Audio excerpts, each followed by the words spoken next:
Right, so how am I going to intro this? Welcome back to the FB Premier League show. Matt, say hello. Hello. Amazing. So, shall we get into it and recap the last couple of weeks? Yeah, we haven't had a Yeah, pod out the last couple of weeks technical because, difficulties, yeah, technical, administrative, just laziness, whatever it human is. error. Just humans. Human. That's our reason. Anyway, so what was it? 2 game weeks ago, we did some predictions. How did those go? We'll just quickly scroll through those. So, 2 game weeks ago, that was when Villa beat West Ham 4-1 Oh yeah. that game week. Okay.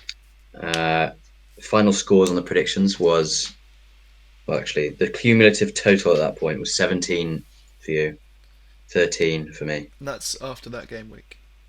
after that game week, yeah. Okay. So, I went 1-0 Villa for the West Ham game. You went 3-1 Villa. We both got a point out of that. Liverpool Everton. Final score was 2-0 Liverpool. We both went Liverpool win. Both got a point. Bournemouth Wolves. Final score was 2-1 Wolves. You got correct score on that one. You jammy bastard. I went for a draw, so I got no points out of Knowledgeable. Knowledgeable. that. Brentford Burnley. Brentford won 3-0. We both got a point. City Brighton. City won 2-1. We both got a point. Newcastle Palace. Newcastle won 4-0. We both got a point.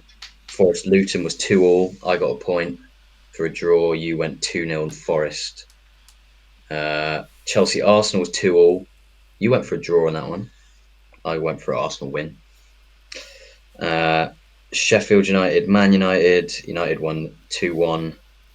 Both got 1 point. And Spurs Fulham.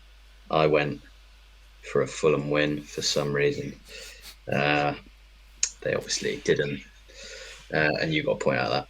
So we actually both did pretty bloody well. Yeah, that was a very good week. I think what we Yeah, only got was it one result you got wrong? one incorrect score. I got two incorrect Oh, scores okay. or results. Sorry, and you got one score right. Yeah. So yeah, that was the week before that we missed, and then last week, Yeah, we'll have a little bit more of a chat about these ones. yeah. So should we go from the top, or should we talk about Villa? Should we talk about Villa at the end? Let's just go through. Let's go through. We'll talk about Villa Yeah. at the end, I think. So Palace Spurs. Spurs won 2-1. I got correct score on that 2-1. You went for a draw Yeah, I 2-1. did. I was watching that one, and it was a very interesting game. Like Palace had a lot more uh, in the game than you probably would have predicted to begin with, and very close Yeah, to leveling it at the end. To be fair, so yeah. I saw an article that Spurs looked like they were running out of steam a little bit. They didn't play with the same intensity that they have been. They only had one shot on target. Um, yeah, yeah. Clearly To not be their honest, I can't best really performance. remember the game too much, but yeah, I certainly wasn't too displeased that I got that one wrong because I kind of thought it was a bit of an out there sort of shot that Yeah, it might be a draw, and then how the I mean game Spurs played had one out, it shot on target and was scored 2 goals. So yeah, yeah. Like yeah, how it played out was almost as I thought. So yeah, no, you jammy Dodger getting those two yeah. points from one It shot was on jamming to be target. fair. It was like a Palace goal at the end as well, wasn't it? Yeah, Yeah. but yeah, it's interesting to see Spurs struggle a bit because Yeah. Well, we that's the did thing. mention in the pod that never got uploaded that Spurs, while they are very good, I think their numbers are inflated, um, and Yeah. they are yet to play some Um, sort of big teams without having them literally have goals wiped off the scoreboard and to have two red yeah. cards. So Yeah. we'll see what happens when that I doesn't mean, they've happen. got they've got Chelsea, Wolves, and Villa next three, I think you can and only then they call play Villa City. a huge test there. I think Yeah. Chelsea playing away. It's Tottenham's at home for that one, aren't they? Yeah. Yeah, I don't see Chelsea turning up for that. No. Um, yeah. Yeah. Three hard games for them, so that will be a bit more of a test. The Villa game will be the big one. But then they are at home for that as well, so they probably would be favourites, I'd say. Yeah.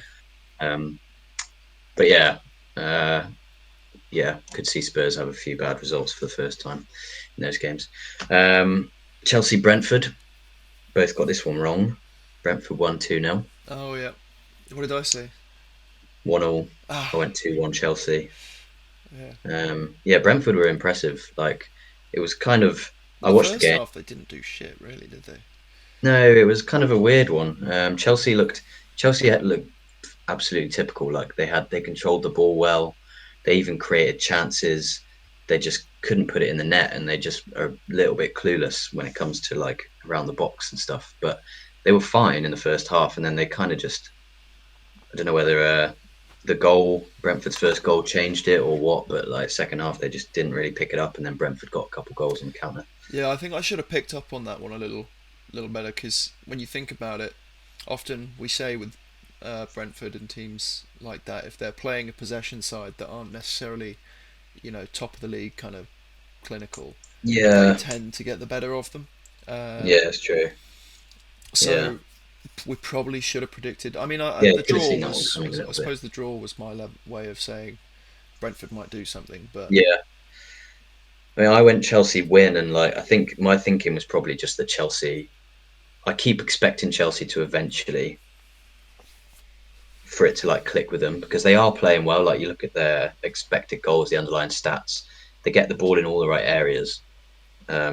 They just I don't know whether it's the personnel thing or what, but something is not quite clicking. And I was just kind of thinking like it's gonna come together at some point, like they're playing at yeah. home, but it just keeps just not happening for them. Yeah, well, with football predictions, you kind of have to break it down into a more basic form sometimes and just look at if you keep predicting something to go against what's been happening, you're inevitably going to get it wrong more often than not.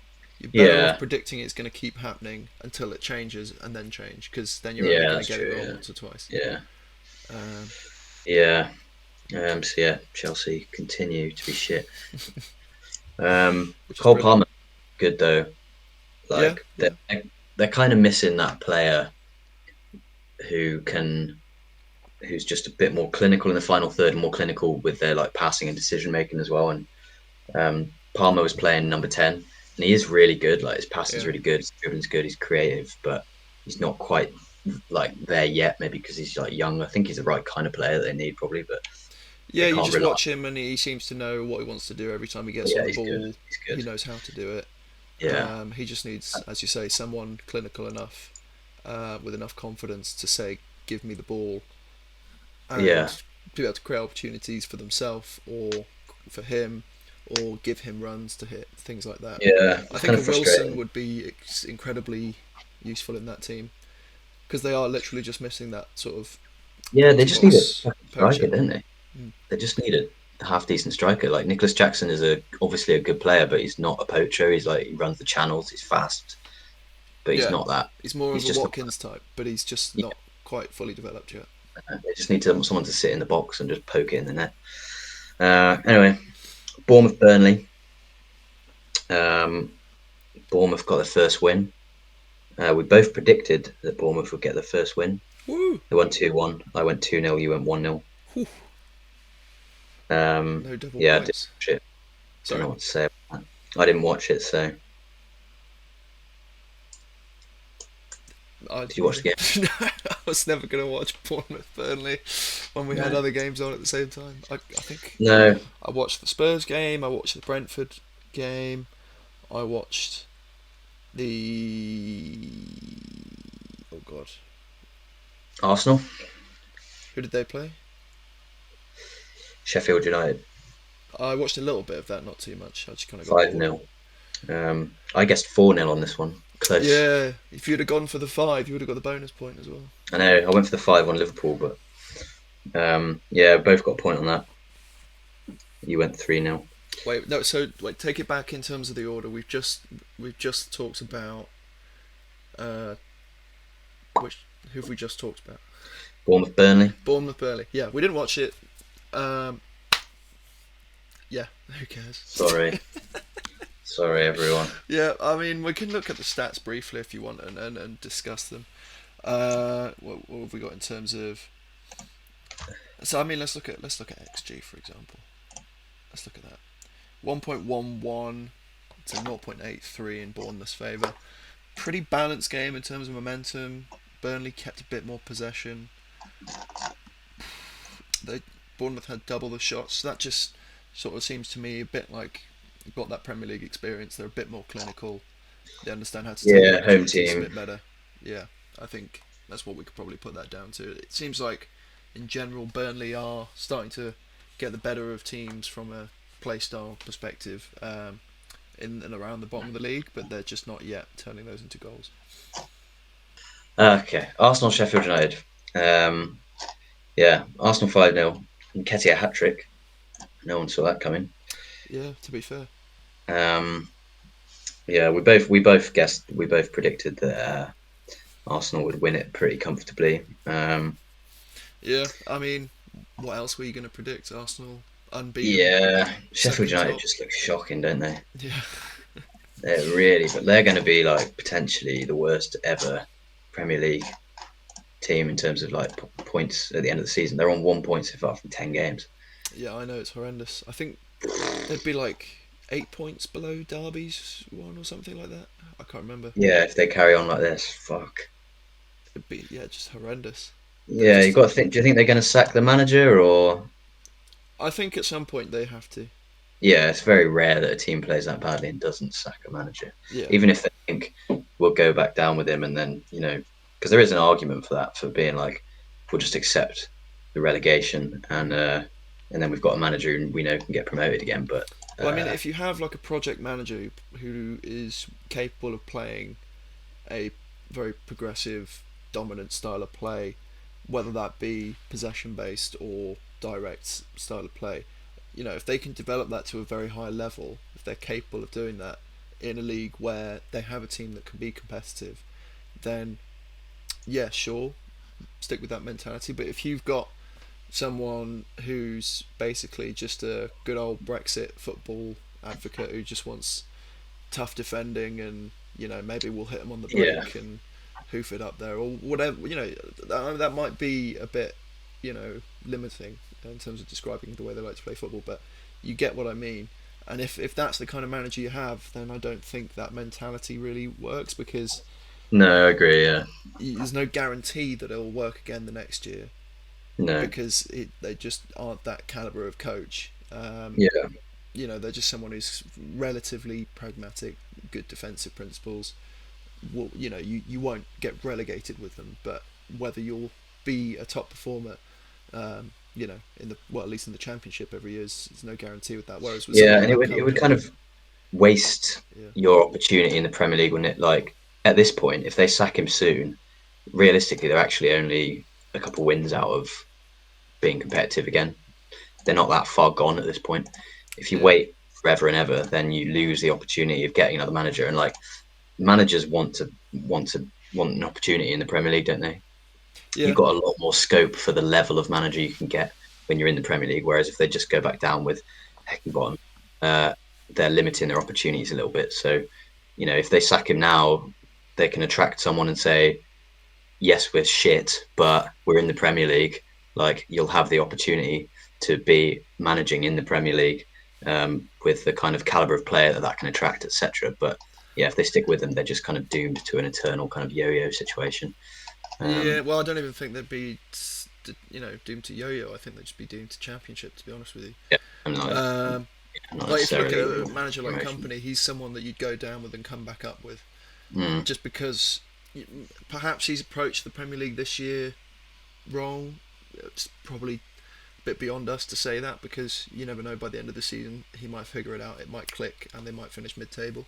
Um, but you can kind of see that if you're able to keep building on that squad and you're able to keep adding little bits here and there, even if you did go down, you know that he would just dominate the championship again and come yeah, straight back up. And so that's the kind of situation where you're like, this guy clearly has some fundamental principles where he can get a team playing to a very high level in a league that's competitive for that caliber of player and the level of the squad.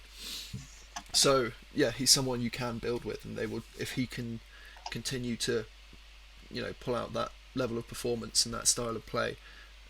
the players, it's then their job to raise their level to match that, and you can just Yeah. keep on pushing forward in that sort of way of managing. But yeah, if you're just going to be shit, then just get out.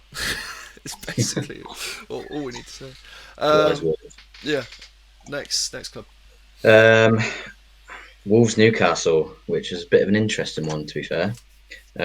Yeah, I think Final score we was 2-2. both we both wanted to say a draw, didn't we? And I think we both just Yeah, about were like, oh, but it's tough to go against Newcastle. So yeah, we both went 2-1 Newcastle. mm, And I don't think it's a bad prediction in hindsight, but I think everyone has consistently underestimated Wolves a little bit this season. They have been performing better than people expected. I think, yeah, especially at home, they drew with us at home, now drawn against Newcastle at home, so they've got something about them.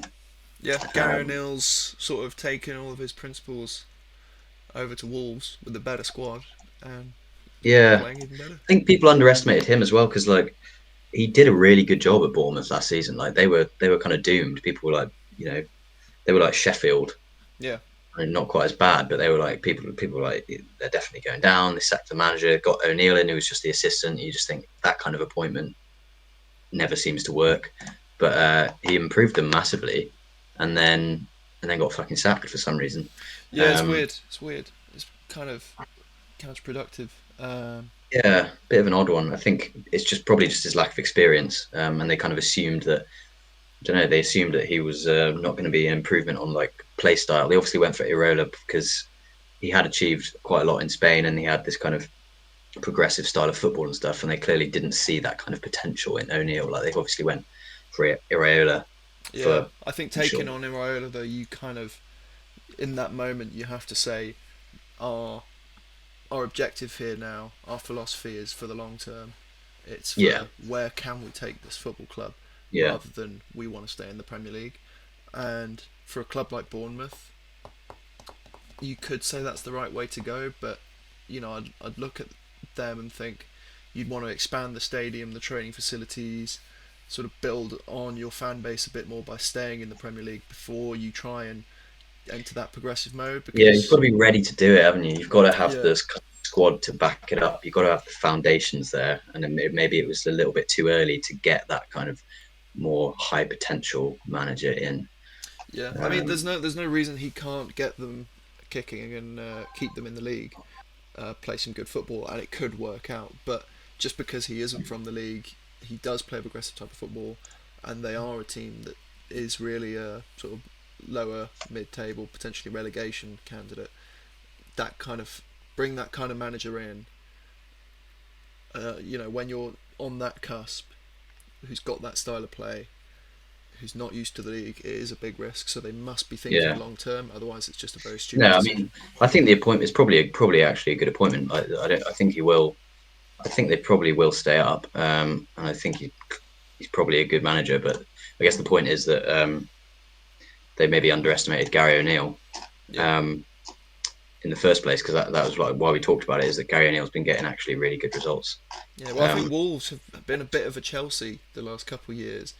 They've had decent underlying numbers that wouldn't suggest they should be as terrible as they are, and they've just mm, underperformed in terms of well, they've scoring had like goals. striker problems, haven't they? And like Yeah, Neto been constantly injured and stuff. But it's like there's like gaps in the squad, especially in the attack. But like, yeah, they have overall got a good squad, really. yeah. They're Um, defensively sound as well. yeah, Even though Huang they've seems lost to some, be Huang's obviously on really good form. Like yeah, he's kind of making a difference for them at the minute in terms of just getting goals. yeah. Um, And I think but yeah, defense. Sorry, even though they have lost a few big players in the transfer market, like sort of Neves and Moutinho, just the guys they brought in, even though they're not world beaters or anything, they're players that understand the Premier League and have enough about them to perform a function in a well managed team, which is just yeah, smart in the kind of situation they're in where they know they're going to have to sell players. They're not in a great financial position. Just bring in useful players that the manager you've got can work with, and you'll get some results. You might not blow the league away as they're not doing, but you can surprise a few people. yeah, yeah. And Newcastle, are they having a little bit of a blip. They lost against Dortmund, drew against Wolves. Well, yes and Bit early no. for that, really, because they beat They're Palace the weekend before. Yeah, they're playing really really good football. Their XG is super high. They're very intense. Their defense is pretty good. I think just people forget that they're not as far along this journey as people think they are. Like, Yeah, it was only a year ago, we're at the start of the previous season, where people were super surprised at the fact they were punching up in that Champions League kind of level. And now at the start of this season, you hear people talking about Matty Longstaff and Jacob Murphy, and they're like, should we be surprised about these players anymore? They're now Champions League level players. And I'm like, hold your horses yeah, just a yeah, minute. yeah, Hold your horses, because they've had 1 year they've finished in the Champions League spots. I'm not taking anything away from them for doing that. It's a very good achievement, and it was very impressive, and they're still playing very good football. But that doesn't all of a sudden make their squad Champions League quality. And so I think what we're seeing is, while overall the team's playing great and there's some great individual players in there putting in great individual performances that contributes to an overall team performance that is impressive, there are individual moments where the lack of quality in certain individuals and certain players being missing out of injury, etc., does mean that they possibly aren't as yeah. ruthless as they could be. They're not as defensively solid as they could be. The Uh, interruptions.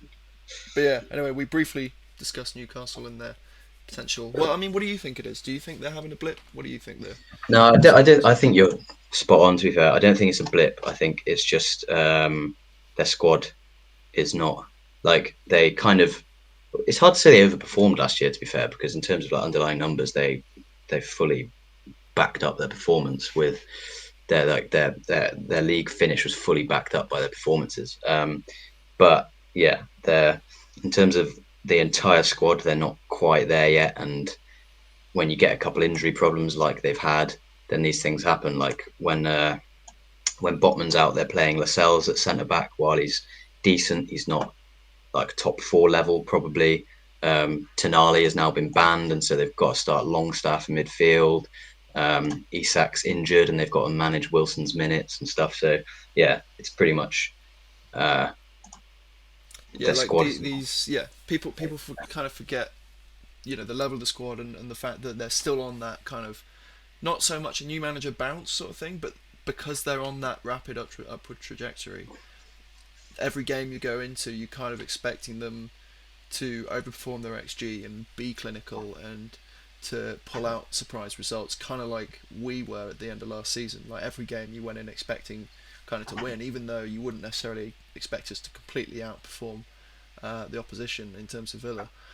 Yeah, So that's still a stage they're in. So people are going to perceive any blip in that a lot worse than it really is. Like, no one looked at Man City losing 2-1 to Wolves and went, "Oh, Man City are going to be shit now." They were just like, "Oh, it's just a bad result." Like, it's still City. It's going to yeah, take time for a team like Newcastle to get to that point, of course, because that partly comes from what City have won, how frequently they manage to push through any poor results and still win the league. I don't know if I mentioned their depth, like squad depth. Like, they've just got so much squad depth. It doesn't matter if they have a yeah, poor result. It doesn't matter if they get a couple of injuries, because they've got potentially world class players to come on and replace them.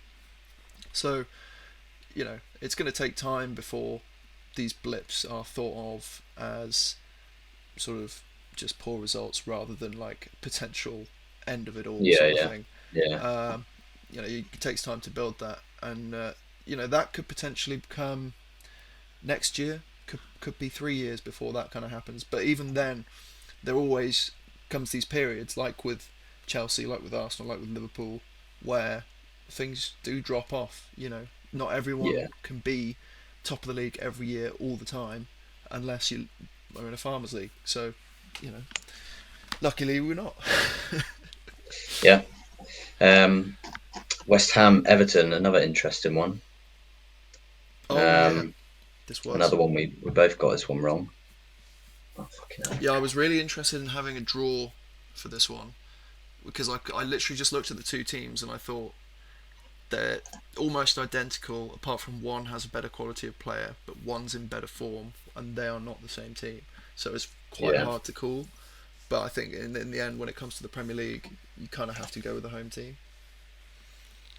Yeah, I think that's kind of what I was thinking. I went 1-0 West Ham. Like we obviously both thought it was going to be tight.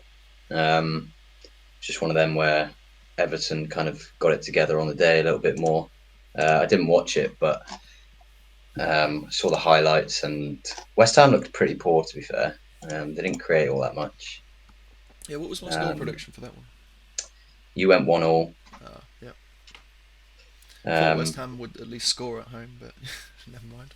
yeah, don't know. They kept more of the ball. It maybe like judging on the stats, it looks like maybe Everton played it quite well in that they realised that West Ham don't really create a lot if they control the ball. Like if they haven't got space in behind for Bowen to score in, then they like struggle to put things together a little bit. Yeah, that's when you need Um, Paqueta to try those kind of ridiculous things, and you need a Kalush on the pitch.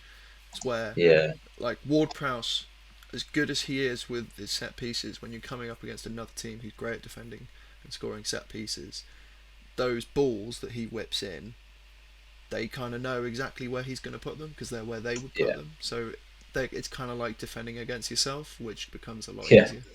yeah, Whereas yeah, if you're playing a team like Villa that likes to play it on the ground and fake pass here and dummy there and dummy yeah, there, it's not like you're not necessarily prepared for that unless you're another team that does that and knows how to defend that. Um, yeah, so yeah, it's kind of like an immovable object met an unstoppable force. Actually, they're two yeah, immovable objects. What am I talking about? And one happened to just yeah. tip the other one over, I Unstoppable guess. force is a bit strong. Yeah. Yeah. Well, yeah. Next Yeah. games. So next we've got Villa Luton. Should we do that at the end, and we can Yeah, go in we'll do depth that at on the the end. game We'll a bit go in more? a bit more detail. Yeah. So then we've got Brighton Fulham, another weird one. Yeah, So I backed Brighton to do well in the next three games. I brought a dinger into my FPL. Um, yeah, I got Matoma in this week. yeah, I think I'm going to Um, switch for possibly Matoma or Ferguson. Well, actually, no, not Ferguson. I'm not taking a striker out. But yeah, I did think next three games, Fulham. Who is it? It's Fulham. Is it Palace? let me have a look. I know they've basically got three sort of mid-table, lower mid-table sides. Everton, Sheffield United, Forest, and the next three.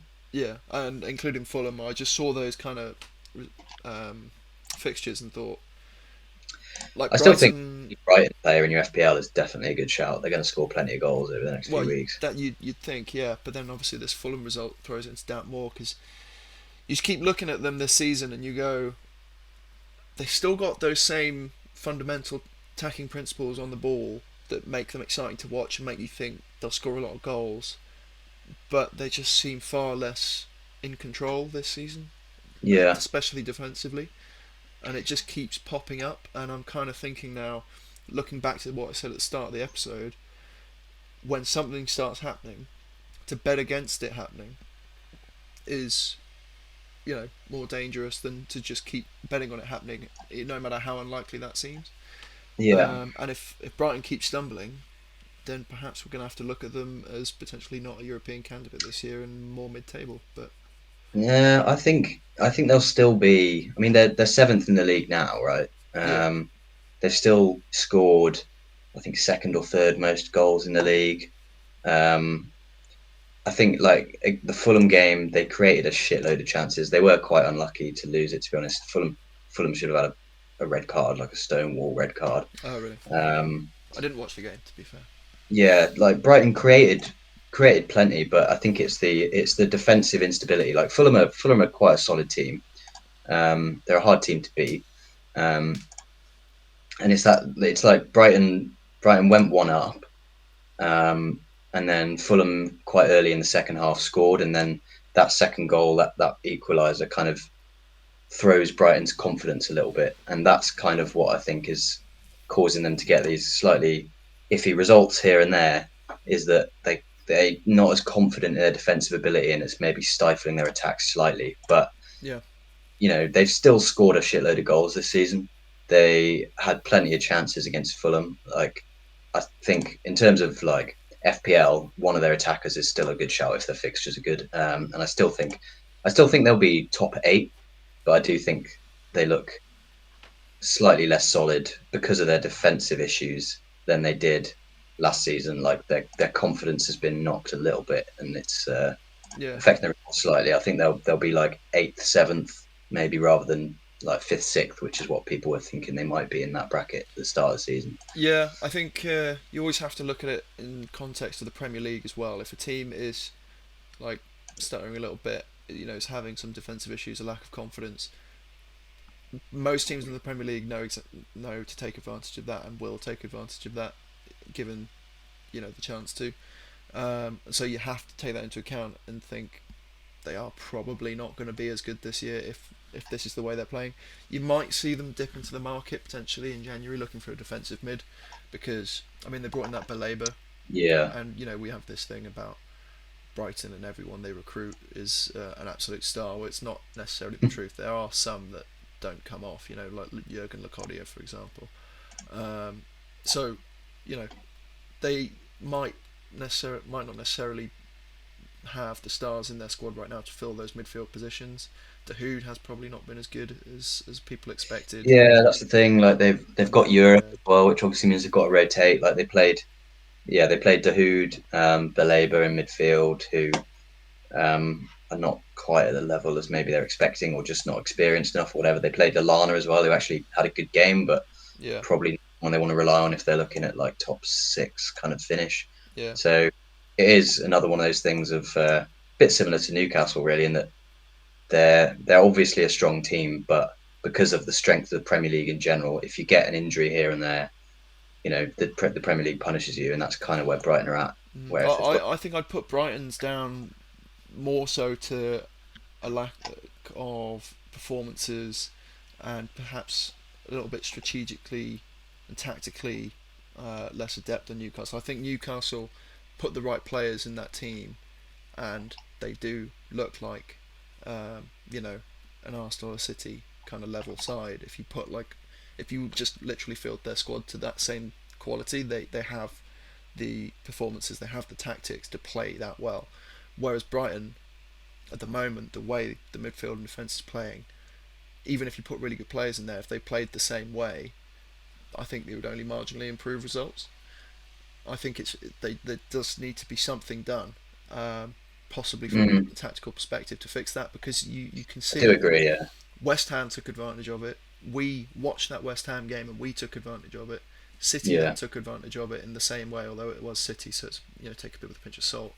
Um, I think they will change something. De Zerbi's not stupid, and as much as he likes to stick to his attacking principles, he's going to understand results mean the most. So I'm sure he'll change something at some point, or yeah, they'll sign someone. yeah, I think Ibrahim Sangare would have been perfect player to come in. What did he go to Forest for, like 25 mil?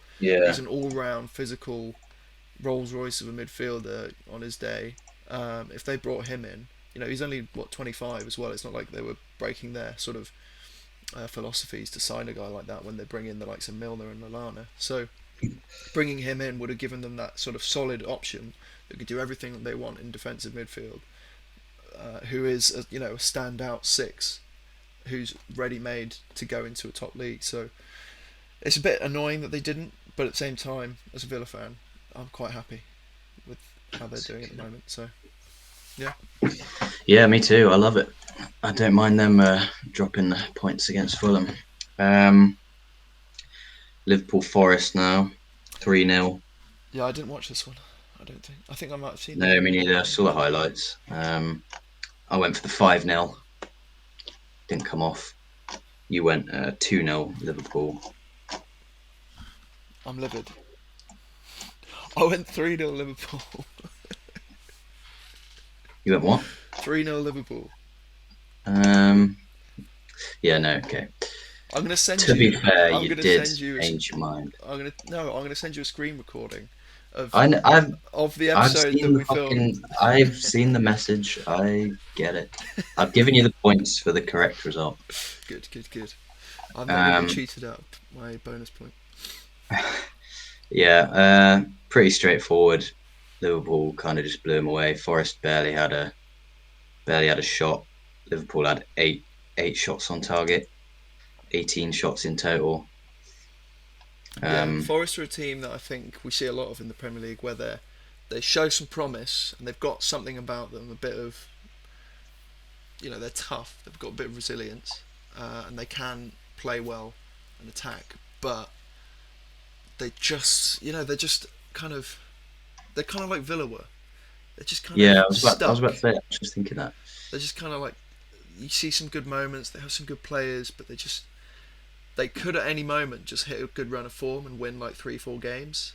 Yeah, But the way things are going, they just look like they'll probably finish like 15th, 16th, something like that, and just yeah, just be fine. Not really worried at any point, because they'll yeah. always probably be performing slightly better than their results give them credit for. I I feel think like. that's decent for them though. Like Mm. they've obviously signed loads of players, which is obviously ambitious. Like the fucking just okay. They obviously want to stay in the league. They don't want to be like battling relegation forever.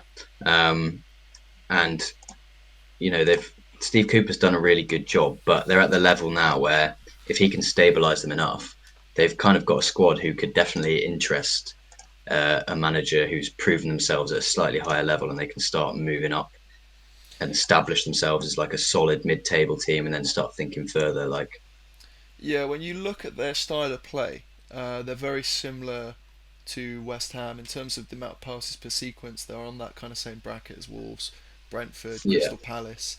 Those those sort of teams that, as we kind of say, they maybe excluding West Ham and Brentford, more so Wolves and Crystal Palace. They always look like they've got something about them, but they never quite push on. Um, so we could definitely see them uh, turn into a bit of a West Ham eventually, maybe. yeah. I But mean, that's the thing. They've been in the Premier League for a year and a year and a bit. Like, this is only their second season. So for them to be looking like a team that sometimes are kind of crap, sometimes they get it together. Generally, they're just okay, and they're not in super high danger of getting relegated. That's fine for them at this point. If they can have another decent season where they finish 15th, and then maybe sign another couple good players, maybe get a manager in who's a bit more ambitious. That's a fine level for them. Like, they're doing pretty fine. yeah, in terms of their like zones of control, they look very similar to West Ham. Same with their style of They play. do play, yeah, pretty Um, similarly. with Chris Wood up top, that's fair enough. Yeah. So Well, to be yeah, fair, yeah, I'd I expect mean, them to stay in the league for sure. But yeah. Well, I think we've got them next up. Are we playing them at the weekend? yeah, I think we're away. So That'll be a tough game. Awaniwi has just come back from injury. He's been injured for a see, couple games. I've been thinking about this. Is his name Awanyi or Awaniyi? Because I always Uh, call him uh, Awaniyi. yeah, the commentators say Awaniyi. It probably is that, but Yeah, maybe. Who knows? um, yeah, he's just come back from injury, so that could be a tough game for us. Yeah. What have we got any more score lines to go over? United City. Oh yeah. Oh I yeah, can't remember what I put for that. you went 4-1 City. I went 3-1 City. Ooh, Yeah, just off that bonus point. yeah, yeah. I mean, pretty much went as we thought. United were maybe even more disappointing than we already thought they would be. Um, I'm not. I didn't actually watch it. I don't think.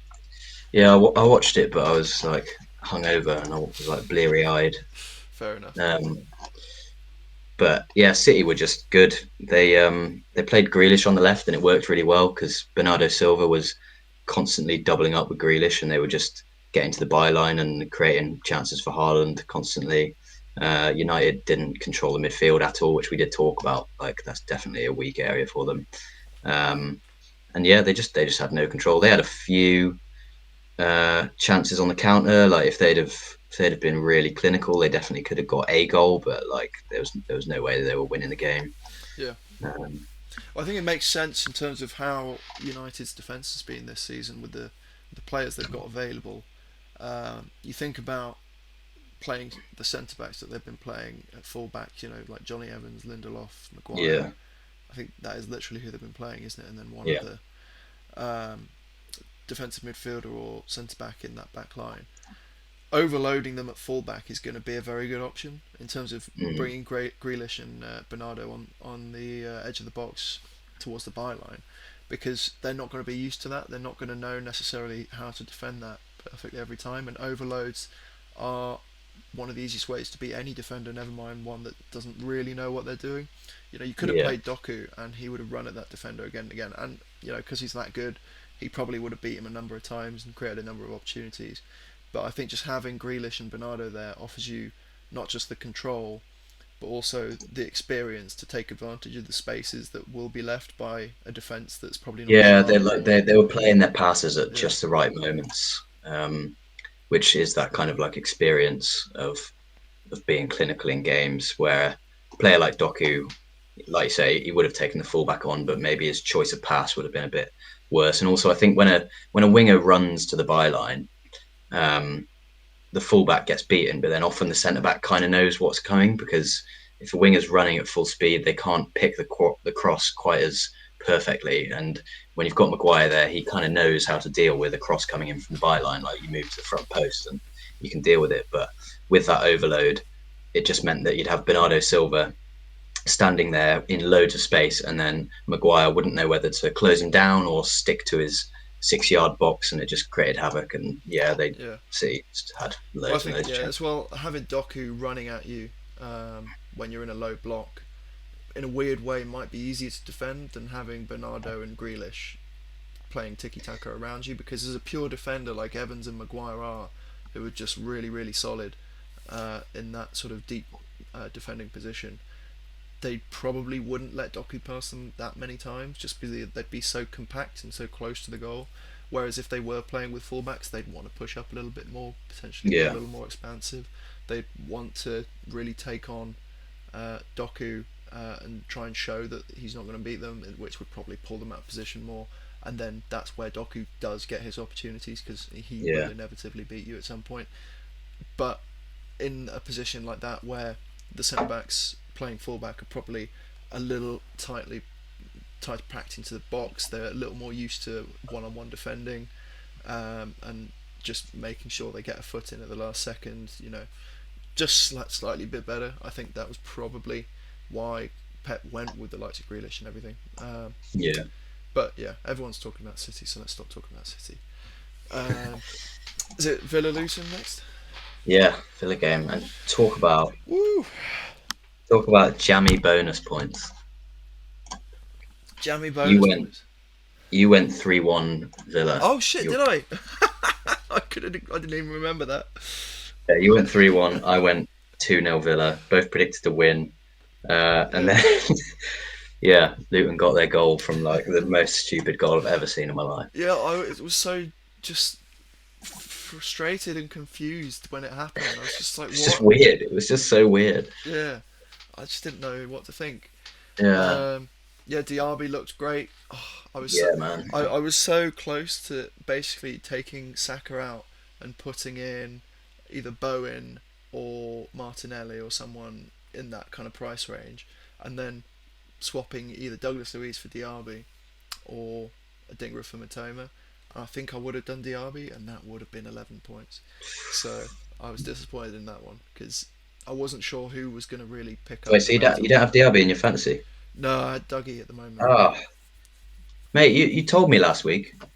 You said we talk about fancy, and you said, "Are you seriously not going to have Diaby in your fancy team for Villa's run of fixtures?" Well, see, then I started messing around with my team, and I spent hours messing around with it, trying to figure out how I can get three Villa players in there and have the expensive players that I want in there. Because I've got Salah, Yeah, Saka, Haaland, Alvarez. They're all in there. So yeah, I've got a lot of value in that team that are going to score me a lot of points. So then I had to think of budget ways to still keep my Villa players in yeah. there and score points from I them and do things like that. think Dougie is a good shout actually, because of the price thing. I think like obviously Diaby is a better shout for attacking returns, but I think like the reason I've still got Diaby in, but if I'm going to take someone out in my midfield, currently it might be Diaby because I've got Watkins, so I feel like I'm covered. Um, and I then if you're thinking about yeah price and if you've got Watkins, like Dougie is actually a good shout because he's priced that bit lower and he's still yeah getting he's on good returns. penalties. He's got the Yeah, first assist. Yeah, so 'cause he's playing quite high up. Like, mm, yeah, he's still a good shout, definitely. yeah, I'm almost thinking, is it worth taking out Cash and bringing DRB in? Um, I think I might get Cat after our next couple of games, which are good fixtures. We hit a bit of a tough run, and I think I might take Cash out for it.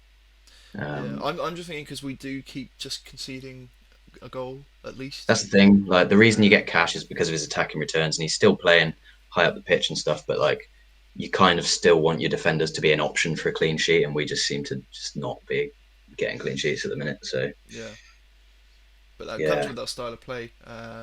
yeah, Unfortunately, this time it had to come down to Konza that fucking and goal. Martinez.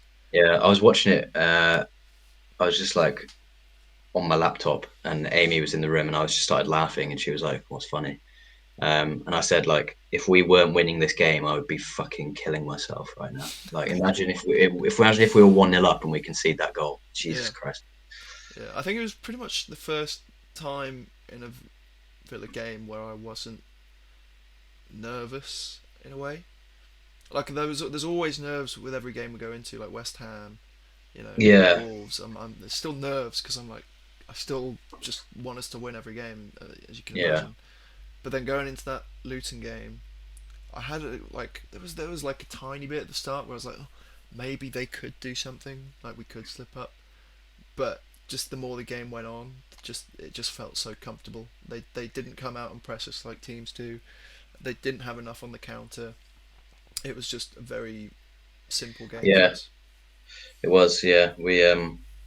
Yeah, we played well. We controlled it. It's like, especially when we're at home nowadays, you kind of do get that feeling. Especially when we get the first goal, you kind of just you feel comfortable, which is like a really really rare feeling. But I think finally that thing that Emery keeps talking about, control in games, and like our style of play, and like keeping the ball and stuff. Like, remember that Arsenal game that we lost last year when we lost it in like the last minute. Um, we watched it in the Yeah, pub. yeah, It was 2-2, and then we lost it in the last minute. And after the game, Emery was talking about control and how in the last 30 minutes we barely had the ball at all, and we allowed them to come onto us and stuff. And obviously, you can't really compare Arsenal to Luton, but we finally seem to be grasping that thing of controlling a game from the back, keeping the ball, and in doing that, you just don't really give the opportunity a chance. And especially in our home games recently, even in the harder games like West Ham, we have like kept control of the game really well. yeah. I mean, you're always going to concede a few chances, and the opposition are going to get some shots because at the end of the day, every team's got their tactics, and their tactics will work Yeah, to an extent. It's basically just a game of chess. It's whose tactics are better, whose players are more familiar with them, who's going to enact them better, etc., etc. Um, so you're never going to be perfect, but the more we see our team continue to be in winning positions early on in games, be comfortable when drawing instead of being nervous, and yeah, then that's the thing. Yeah, seeing us against Crystal Palace and against Wolves go down a goal, and then have that tenacity to come back and just tear the opposition apart and say, no, what the hell do you think you're doing? Like, why have you scored a goal? No, that's not happening, sort of thing. yeah, Uh, it all, like, our stats aren't necessarily, top of the league kind of level. They're up there. We're playing very well, underneath it all, underlying stats and everything. But it's that kind of mentality and stuff alongside that really gives you that confidence in a team. Kind of like with Liverpool, they don't always have the most amazing stats, but you just know because of not only the quality, but the kind of adaptability of the players, of Klopp, of their mentality, that they're always going to be a danger and they're always going to mm. have a chance in a game. Yeah. It's definitely a bit of a mentality thing that's changed at Villa recently. Like off the back of the fact that we're just getting really good results, you can tell that, like you say, when we're drawing, we're not panicking as much, and it just comes from like that kind of mentality is quite deep seated and only comes when everyone is really confident in the game plan, everyone knows their roles, and also when you've won a load of games, like finally that's setting in, and we've now got that kind of that mentality where you just know that no matter the result on the pitch, you know that we're always going to get another chance. You know Yeah, that we're always going to get an opportunity to do something, and so we don't need to panic. Um, yeah, and it's like I think we've always been under Emery. We've always been kind of an outlier in terms of the stats. Like I think that's at this point you've just got to acknowledge that something in Emery, whether it's his adaptability, the fact that we play in a slightly different way each time, it doesn't get represented in stats somehow. But there's games where you look at like the Brighton game, equal on XG, but we never, ever looked like we were anywhere near losing that game. Um, Yeah. so I think yeah, it comes out in the stats a little. I think as we were talking about before the podcast, we are almost slap bang in the middle when it comes to play style between slow possession based football and fast direct football. We're right in the middle. We have the ability to play both, which we display at different times. Um, the speed that we attack with is about middle of the park. The number of passes we have is about middle of the park. But then, when we talk about build up play goals, we're quite capable of doing that. We're in the sort of top half. Think about top 7 teams for build-up play goals. We're far and away the best in the league at scoring from direct attacks as well. So, unless you're a City, an Arsenal, Chelsea, a Liverpool, you're not really going to expect to dominate the ball against us. And if you do, you better be defensively solid, because if we hit you on the break, we're the best team in the league at the yeah, moment at scoring from that. So I think it does get represented in the stats as why we're so good at the moment and why we're winning games. It just doesn't necessarily get translated in the sort of mainstream stats and the ones that yeah, people yeah, look at, like, oh, they haven't, well, XG difference or expected points or goals yeah, conceded, things like that. The more top line stuff, we have underperformed possibly a little bit on that compared to our position in the league. But when you look at the stuff that goes into a bit more detail on how we play, and how successful we are at doing the different things that we want to do, most of the time we're pretty well up the league table for a lot of those stats. So yeah, yeah, I think we're just a unique side in the sense that we are so adaptable and we do play so many different ways within one game even. So yeah, yeah, I think that's the thing. And yeah. should we Port mention Luton. the the article about Man United and Unai The Emery? what? The Unai Emery Oh, Man United article. right, yeah. Go on. What was it? That oh yeah, so the guy from Birmingham Live, essentially the Wolves fan, I believe, saying that we should not be surprised if Emery goes to United this season. What? Yeah. Just give us a 3-word response for that, Um, or 1 word, whatever you want. bullshit. Yeah, I mean, why would he leave United? Yeah, that's the thing. It's like, why? In what universe is that attractive to Unai Emery? He's clearly come here for a project. He's come here and he's changed the entire structure of the club. Like, there's not a single fucking remaining member of staff near enough. He's got Austin all his McPhee, people in. Austin McPhee. and There you he's go. Yeah, actually paying off this season as well. yeah. We got the fucking ugly McGinn goal. I love when McGinn shoots his right foot. He looks like a 12-year-old playing football for the first time, but it went in this Yeah, time. but I mean, our set Um, pieces just in general this year have looked dangerous. they have, yeah. We're clearly like, I feel like we're like finding our identity with it a little bit. I think when he came in, we were trying to score set piece goals. We're being creative with it, but we're still kind of like putting it up in the air and stuff. And none of our players have really been that good in the air. Even like Mings and Konza, they're big, but they've never been that threatening in the Yeah, air. I think we're Um, continuing to look for that second ball now yeah, more we're not so than looking, ever. not just looking for the centre backs. Yeah, and the thing is, because Luis has it within him to score from the corner kick, and we do like to crowd the keeper, that then opens up those short passes and those Yeah, people are edge of the they're on box edge about that. balls. Yeah, and we're one of the only teams in the league, if not the only team in the league, that consistently continue to try and offer up different styles, not just in Yeah, our style of play, but in our set pieces. It seems Emery's main thing is having options and having players that know how to play to each option, understand how yeah, to read the game in any condition, and say this is the best option. This is on, this isn't, sort of thing. Because sometimes, as you see with like Zerbi, if you're very very stuck in your ways, no matter how good they are, teams are going to find ways to pick them apart. yeah. Somebody's going to Um, exploit it. yeah, so yeah, it's just great to see. Really, there's not much more you Yeah, can say. Vissel Kobe, That looks exciting. Oh yeah, that's cool. Couple of Um, Japanese under 16 internationals on trial with Villa at the moment, so yeah, hopefully they come through and yeah. I absolutely mean, tear it's a apart the good league. market, man. I feel like the quality of play there is actually quite good. Like it's one of those nobody ever talks about it 'cause it's not in Europe really. So then Mm. those teams aren't represented in Champions League and stuff. You have competitions that people in Europe watch, but the level of football there seems to be pretty good. Like we've got a few managers coming over from there now, a few players coming over from there now.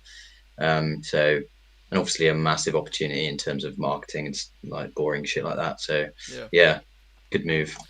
yeah. I mean, you make a good point about Japanese football and the level over there, because you often see, like Andreas Iniesta. I don't know if he's still at Vissel Kobe, but he Mm, went there. yeah, You see players like that move to these kind of leagues like Saudi and Turkey and things like that, and you kind of think, oh, it's a dead league.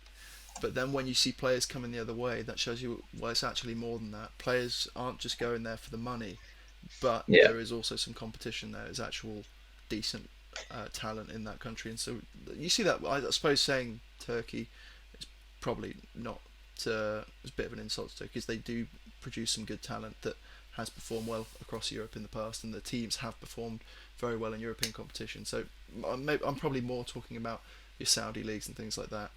Um, but yeah, you're certainly right. They have good talent coming out there. Just look at the Japanese national team at the moment. The support they yeah. have, the danger they pose to pretty much every team they come up against, no matter how good they are. Things are looking up and up for the Japanese football and rugby. So yeah, let's get in there. Yeah. So, shall we do next week?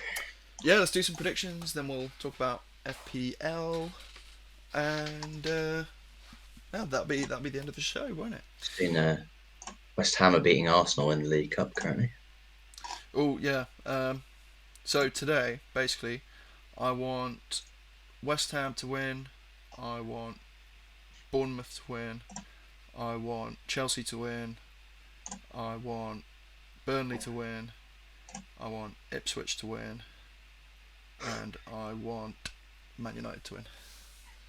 Why? Is this just all the underdogs? No, I want West Ham to win to pull Arsenal closer to us. Same thing with Bournemouth, but obviously Liverpool are beating Bournemouth at the moment. I want Chelsea to win because it just fucks up more other teams, whereas I think we'll still finish above them and beat them, so I don't really care how well It's a they do. League Cup though. What are you on Yeah, about? but no momentum. In terms of just the momentum and the damage it can Yeah, do to a team's mentality, obviously. I'm not saying this is going to have a huge effect on their league form or whatever, but just what I'd want to happen in a perfect world. Um, Burnley beating Everton just because I want to keep up my Everton agenda now. Um, Ipswich beat Fulham because we're playing Fulham, so I just want them to be crying basically by the time that happens. And then Newcastle are a team that I am worried about potentially finishing above us in the league if they keep playing well. Although they do have these couple odd results as we've spoken about. But yeah, I'm more worried about Newcastle potentially finishing above us than I am United. So yeah, same. that's To be pretty fair, much yeah, why. fair enough. But yeah, anyway, ignoring that, let's talk about the fixtures coming Anyway, up this week. So you got your booklet ready? Oh, actually, got my what are the booklet. scores after the last week? Uh, you're winning 24-20. Still got that 4 point gap. It's a 4 point gap. it's a Yeah, good gap. fairly It's a good tight. gap. Fairly tight. Oh, It can really swing with the correct results. So yeah. Shit, you're putting pressure on me now. I don't know what to do. I'm gonna get it wrong now. All right, so Fulham United. United. You're in Yeah. my head already. Right, I'm gonna meditate for like 3 seconds. Right, that's it. Done. I'm gonna get every score right now. Nice. Okay, Right, let's go. Fulham United. Fulham United. Well, Quite a tough one. United playing like shit. Fulham playing like Fulham, but worse. Um, which is quite an interesting thing to say, but I suppose that's purely based off last season. I mean, if Brighton couldn't beat Fulham, I don't see why United won't either. To be honest with you, I kind of agree. I might go 1-1. I'm gonna go 0-0. Yeah, good shout. Don't think either of them will score. I think it's gonna be a shit show. Okay. Brentford, West Ham. Ooh, 1-0 Brentford. Whoa, quick fire. This one's hard. I'm gonna go 1-1 again. Fuck it.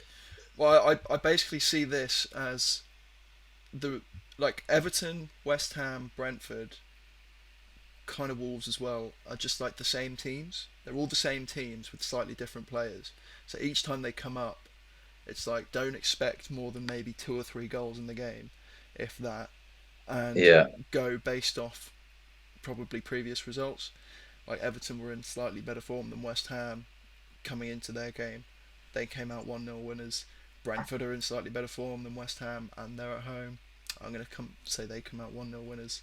I'm just looking at patterns basically and saying same style of play, same kind of teams, same kind of results. That's all I'm going for really. fair enough. Yeah, yeah, I kind of agree with all your reasoning. Really, I just think I think West Ham just have threat with their set pieces and with Bowen on the counter. Brentford would have to play very well defensively to stop them scoring entirely. It's quite hard to predict because West Ham seem a little bit inconsistent. Like they seem Yeah. sometimes to play really well, sometimes not at all. Yeah, I they think maybe, 3 losses on the bounce now. Yeah, they are. Because they lost yeah, to us, lost in Europe, and then they lost to Everton. So yeah, yeah, although if they do get this win against Arsenal in the cup, although that is pretty much suited to them because it's cup football knockout. They Arsenal are going to control the ball. Obviously, that's what they want them to do. They want to counter them. Um, Arsenal maybe aren't amazing from set pieces, but they're pretty damn good. So it's probably going to end up 1-0 if you ask me that game tonight. But oh wait, never mind. I should have spoke too soon. They're now 2-0 up. But yeah. But anyway, I still don't think West Ham are going to beat Brentford, so I'm going Brentford 1-0. okay. Definitely didn't see a live Tristan regretting his choices there. Definitely not. Okay. Burnley Palace. Yeah, interesting. Burnley are going to probably be more dominant on the ball, but I think Crystal Palace will create a higher XG. Burnley will probably underperform their finishing. Crystal Palace won't, so I'm going to go 2-1 Palace. I like that. Very convincing argument. You've got to break it down, just simple analysis. Don't let the sort of sentiment get into it too much. I like sentiment. Sentiment's nice, but it doesn't win you points. All right, fucking 4 points now. God, that's really hard one actually. Palace still got their injury problems, but like Edouard's back. Like I Yeah, didn't watch the Spurs game, but you said they had a bit of a threat. They obviously scored against Spurs. So. yeah. I mean, if you, I Mm, just, you just gotta look at if you go back to the game and you literally just look at it from a stats point of view, Tottenham had a ton of possession as we kind of expected, but Palace did outshoot them. Um, they yeah, only created point 0.6 xg, but they were playing Tottenham and limited them to one shot on target, obviously. So they've got something about them, as we said. They're just not enough to beat the bigger teams. I think against a Burnley that play very similar to Tottenham, except for essentially that sort of final ball and quality. Um, I think Palace will just about see themselves over the line in that one.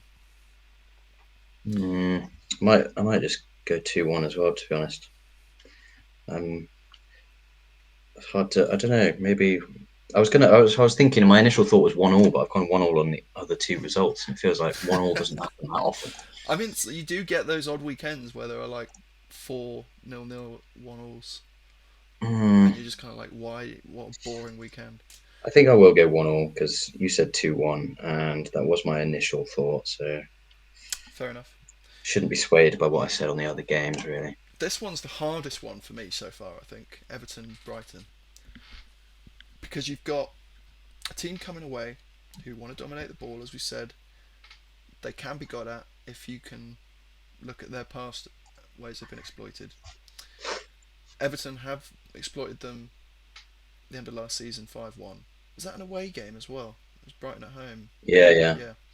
So They know it can be done. They've done it before. They're in a good vein of form. Brighton are sort of suffering a little bit. So I wouldn't be surprised to see a draw, if not an Everton win. But obviously, narrative sentiment always wants me to think Brighton are going to score goals. Yeah, and Everton have been worse at home this year. Um, Desmond. they- is it? Yep, Desmond. I've got 2-1 Everton in my mind, or I've got 3-1 Brighton in my mind. D- reason with yourself. Why? What do you think is going to happen? And then you can help yourself pick a scoreline. Well, Everton are on good form, and they do seem like a solid team. Brighton obviously have their deficiencies defensively. Everton being the home team, you always think that they've got a little bit of a boost from that, from the crowd, but then their form actually doesn't really back that up. So I feel like Everton will score goals. They Ooh, they plural. defend quite well. So that's where the 2-1 Everton's coming from. But then I Sounds also look. like you think it's going to be 2-1 Everton, but sentiment makes you want to say 3-1 Brighton. No, not really, because Everton, like the results are inconsistent. Sometimes they don't turn up, don't play very well, especially at home. And looking at Brighton's last game, yes, they drew against Fulham, which is not a great result. They still created a load of chances, and like on a different day, they could have scored many more goals than they actually did in that game. I'm going to go with the Brighton win. I thought you were going to. I kind Thought of it's going to hope win. you're right for the sake of my fantasy, but for everything else, I hope you're wrong. Yeah, I hope I'm wrong for for Villa anyway. Yeah. Oh, okay. So So you're winning 2-2. Okay. City, Bournemouth. Yeah, bit of an easier one. I feel like I was tense then. Like first few results have like got me tense. They're quite hard. Yeah. So just what do you think the scoreline's going to be essentially? Uh 3-0, 4-0. Hmm. Hmm. 3-0 for me. I want to say 3-1 City. I'm going to back 4-1 again. I think I'm going to back 4-1. I think City like winning 4-1. That sounds like sentiment to me. Well, I Get that think out of it. when it comes to predicting exact number of goals, you have to have some sentiment in there because otherwise you're basically just like True. picking hairs, aren't you? Yeah. Okay, Sheffield United Wolves. Interesting one because you've got a team that seem to just want to lose every game, and they're doing pretty well at that. But then Wolves can struggle to score goals. In terms of injuries, who have Wolves got out injured? Do we know? I don't think they're too bad. Well, Neto, that's the problem. Yeah, so Neto's gone. Fucking West Ham are 3-0 up. Yeah, so they've Well, only I got never. Neto out. Okay. And who could they bring on instead of Neto? I mean, Kaladzic might play in this one. I think he'd score against Sheffield United. Uh, I think I will back a ooh 2-1 Wolves. Yeah, I think I might go same. Um, it's the thing where sentiment comes in. You think Sheffield United have really, really got to win a game, Yeah, and you think they're at home and they might just dig their heels in. Like you say, Wolves sometimes struggle. They've got Neto injured, who's been by far their best player. Like they've relied on him a little bit, so they might struggle to break them down. But you can't see Sheffield United unless Wolves completely fail to score. And Sheffield nick a goal on the counter. Like you can't see them winning really. Maybe I'll go 0-0 on this one, okay. or 1-0 Wolves. I might go 0-0. I did think about the draw, but Yeah, I think Sheffield United to grind out a point. I think everything we've said today about Wolves and Sheffield United, I just can't go against the maths. I have to say Wolves are going to win. Fair. Okay, now this really interesting one: Newcastle at home Yeah, to very Arsenal. difficult. Just looking at head to head, for example, last year it was Arsenal beat Newcastle 2-0 at Newcastle, and then they drew 0-0 with Arsenal before that. Arsenal were probably in a worse run of form in May than they were previously in the season and still beat Newcastle. It's hard, I don't know, because the thing is, I don't think we've seen Newcastle play enough. I mean, they beat City in the cup, but then it's hard. It is really hard, isn't it? Yeah, I'm struggling. I think I'm going to Could go go. 1-0 Arsenal. Yeah, I think that's a good shout. I think I'm erring towards a narrow Arsenal win, but then 1-0 Arsenal suggests that Newcastle don't score at home, which I haven't got the stats, but I imagine that doesn't happen very often. Let's have a look. Newcastle matches.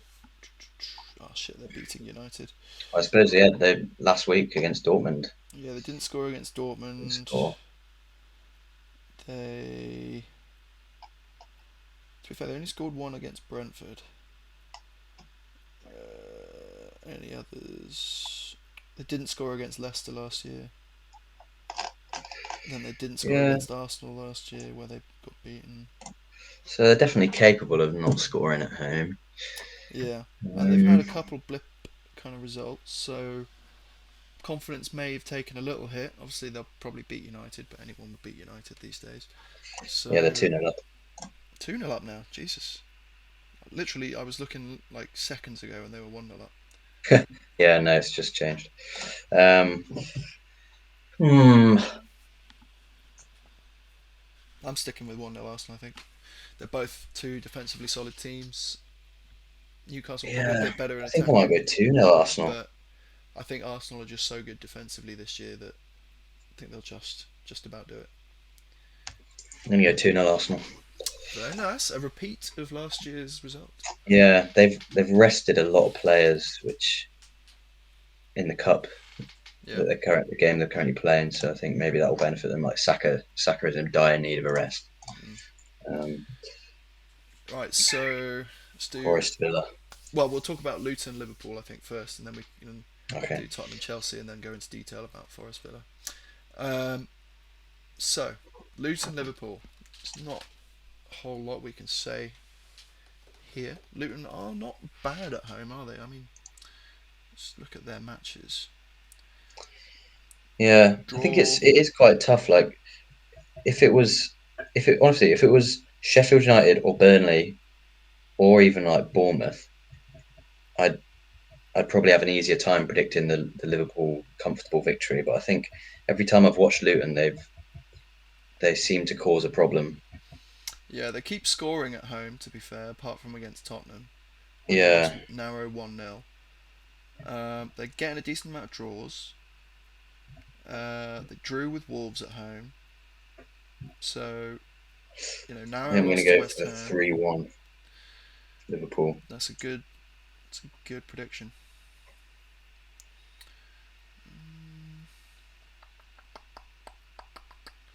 I'm just gonna look at Liverpool's games when they go away to Yeah, small teams. What do they do? I think it might like it'll be. I could see Liverpool going 1-0 up and then Luton equalising, and it'll be a bit sticky for a while, and then Liverpool will just Do you know what? eventually Because get it's so something. hard to predict an exact scoreline for a lot of these games when you know kind of what the result's going to be, I'm going to go for a bonus point, and I'm going to say 4-2 Liverpool. Phew, Yeah. Jesus.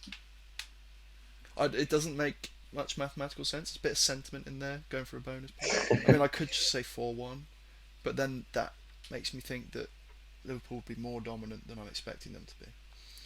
So, Fair weird as enough. that is to say with it being Luton Town, but yeah. And Spurs Chelsea. I, as I say, I don't think Chelsea will get a look in this game. I think they'll have a couple good moments, but even when Chelsea Hmm. have like 20 good moments in a game, they can't seem to score. So um, Yeah, it's going to be a real interesting battle for possession. This because they both love possession. They both love Yeah. Do build-up play. you think maybe Chelsea on the counter might be a threat? Possibly, Spurs fullbacks possibly. play really, really high up the pitch. Yeah, possibly. But I think when it comes down to the individual quality of the players on the pitch, they'll need more to score, especially away. So I'm gonna go for. Do you know what? They might get a goal. They might get a goal. So I'm happy to go with like a Spurs 2-1 or a Spurs 1-0 maybe. And have a quick look at head to head. I know it's two different managers and stuff now, but I've got the 2-2 for this one. I'm gonna go 2-1 Spurs. Fair. Fair. Right Yeah, it's now, quite a tough one. the most important of all the games: Nottingham Forest versus Aston Villa. Quite a tricky one, actually. Forrester, like we talked about before, being kind of unpredictable. Yeah, Um, they want to be the next West Ham by the looks of their game style of play, um, but they just don't have quite as much quality. I think their form's been a little more iffy than you'd probably hope. Uh, Last year we drew with them 1-1. That was in that was October, Gerrard, wasn't it? right. Uh, We yeah, watched that in the pub. Ashley Young scored a banger, but it was the most depressing game of all time. yeah, it was pretty shit. It's terrible. Yeah, I think we'll do a lot better this time round. You have to imagine we'll get the win, um, Yeah. but it probably won't be a huge one. I think we might keep a clean sheet here, so I'm going to go 2-0 Villa. Mm.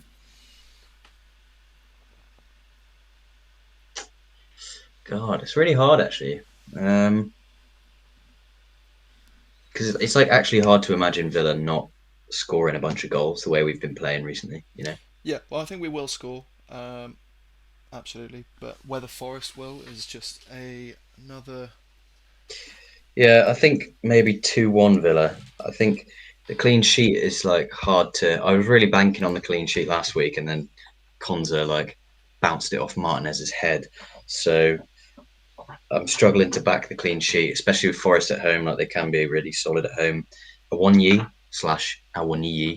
is back, and he is a threat. So, but then when I say 2-1, like I don't think it will be that tight. I think we will be fairly comfortable. Not as comfortable as the Luton game, but I imagine we'll control it quite well. We'll create more chances. We'll get more goals. But then I think, yeah, I think I'm going to go 2-1, but it's going to look less tight than a 2-1. Yeah, I mean, in terms of points, Luton that we've just played are on half the points of Forest.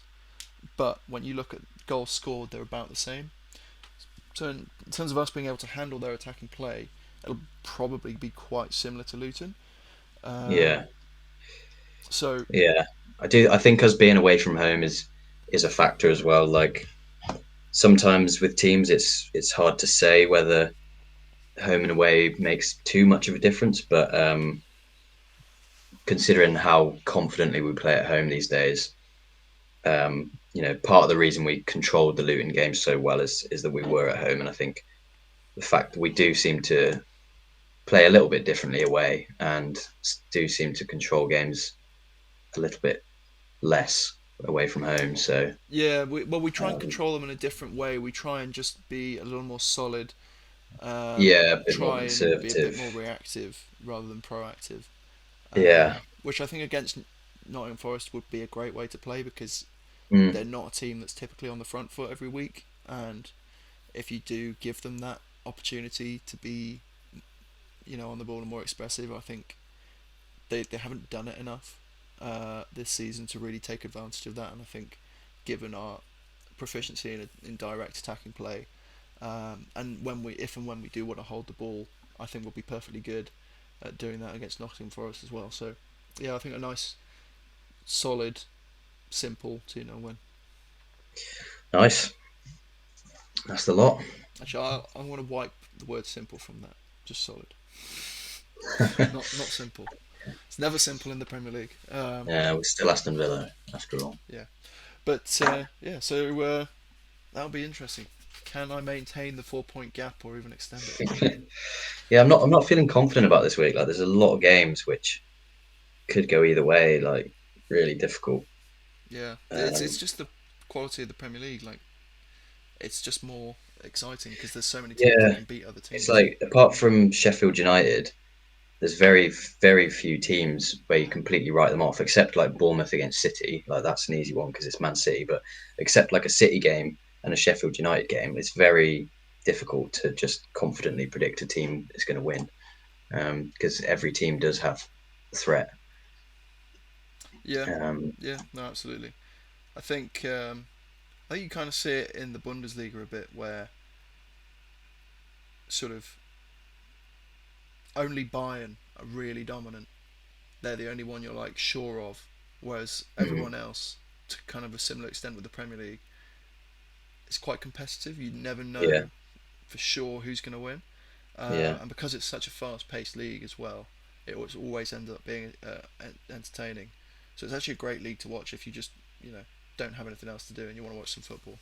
Stick some Bundesliga on. It'll be back and forth. You don't necessarily know who's going to win unless you're playing Bayern. So it's pretty good. Uh, all right. right, yeah, that's pretty much it. Let's look at fantasy maybe quickly. A little comment on there. Um, I think there's too much to be said. I think a lot of people will have done wildcards by this point, or will Yeah, I've be still got mine. looking to. Yeah, I've just done mine. So Still got mine. I was planning on doing it after next week. There's an international break, yeah, so I was thinking that's a good opportunity because after game week 20, you get the second one and the first one gets wiped. So obviously, I'm going to want to use it before then. I want to use it like decently in advance to make the most of it. But at the same time, I'm fairly comfortable with my team. Like I don't yeah. see I any. had my bench that was fucked, and I wanted to make a couple changes. So Yeah, I went for it. my bench is quite weak, so that would be something I'd upgrade. So yeah, Um, my team currently is looking like this after all the upgrades. So in goal at the moment, I've got Vicaria. Then I've got Trippier, Cash, Gabriel. Then in the midfield, Salah, Adingra, Douglas Luiz, Saka, and then same Haaland, Alvarez, Watkins up top. On the bench, I have Areola, who's easily the best budget keeper choice in the yeah, league. I've got Ariola. Yeah. Um, which I mean, he could be a good choice for that Brentford game because I don't see a lot of goals in it, but I do see Brentford winning it, which is the problem. Chelsea game, they could score, so Vicario might not get a point there. But if Chelsea play the way they typically do and get a lot of shots that don't go in, Vicario will probably get saves bonus, and then if by chance they and then also get a clean sheet, he'll probably get a lot of points. Um, got Gusto on the bench. He's just now. I think Reece James is back now, isn't he? So he's not going to Yeah, get he's not much been game playing as time. much. But when he does play, he looks promising, but he's still quite young and obviously a backup. Branthwaite was I was quite lucky that Gabriel didn't play against Sheffield United because Branthwaite came in and got I think he even got bonus points. So that was good. Yeah, Um, he's a good Everton were shout always a actually. solid choice, but against Brighton you can't really No, back him to keep a clean sheet. So again, he's on the bench. Hwang Hee Chan also came on for me because I think Odegaard never came on, so I got the points for Hwang Hee Chan coming on as well. Always a good option. Sheffield United away, in fact, I might even bring him on to start that and take out possibly Saka or Saka. Adingra or maybe Mm, Dougie. I don't know. I think I yeah, will bring him definitely in, get but Hwang in there. I think Sheffield United like just target them whoever Sheffield are playing. yeah, I think with Adingra playing away at Everton and not being the main man for Brighton, they're going to need to be pretty good to score against Everton, I believe, and Everton are better than Nottingham Forest. So I think Dougie has a better chance of performing against Nottingham Forest than Adingra does against Everton. Therefore, I'll bring Hwang Hee Chan on for Adingra rather than the other way around. Yeah, Um, sounds like a good shout. yeah, so, and obviously, Haaland, Alvarez playing Bournemouth at home, easy picks. Watkins, easy pick. Yeah, Um, yeah, my team kind of speaks for itself really because I've gone with all season. I've gone with a really weak bench. So my bench is Archer, Dan Burn, and Baldock. Um, Oof, so Dan yeah, Burn that will like get you some points, but yeah, Dan Burn's like a rotation option. Like if one of my other defenders has a really hard fixture, like I would play Burn. Um, but then I've got probably so my defense is Cash, Poro, Simicast. Um, okay, so fixture wise, you want to keep Simicast and Cash because they can get attacking returns there. yeah. Poro's got Chelsea, which I I don't did think. think about Simicast. Yeah, he's a good shout while Robertson's injured, but I don't think Poro will keep a clean sheet. But he's always quite involved in attacking sense. And then Burns got Arsenal, so I don't think he'll get a clean sheet either. So I think this week I'd play Porro, but I will rotate Burn in sometimes depending on fixtures. Yeah, But yeah, it's pretty self-explanatory. I've got Cash, Porro, Simicast, Saka, Mitoma, Madison, Salah, Diaby, Watkins, Haaland. yeah. Um, I tried to spread out a bit more as well, so I've only got two teams other than Villa where I've got more than one player, being Arsenal and City, and well, I would have tried to spread those out. I've spread the Arsenal ones out in defence and attack with Saka and Gabriel. So if they have a good game defensively, I'll get the points, or if they have a good game in attacking sense, I'll get the points, or if both, I could get double. And then obviously with the City players, they're going to score a lot of goals in almost every single game. yeah, Alvarez will often be in a sort of hybrid attacking sort of midfield role. So I feel like that does kind of help split it up a little bit. You're not just putting two all-out attackers on there, despite yeah, them both being strikers on FPL. So yeah, yeah. I can No, see you how that's definitely got working. to spread it out a little bit.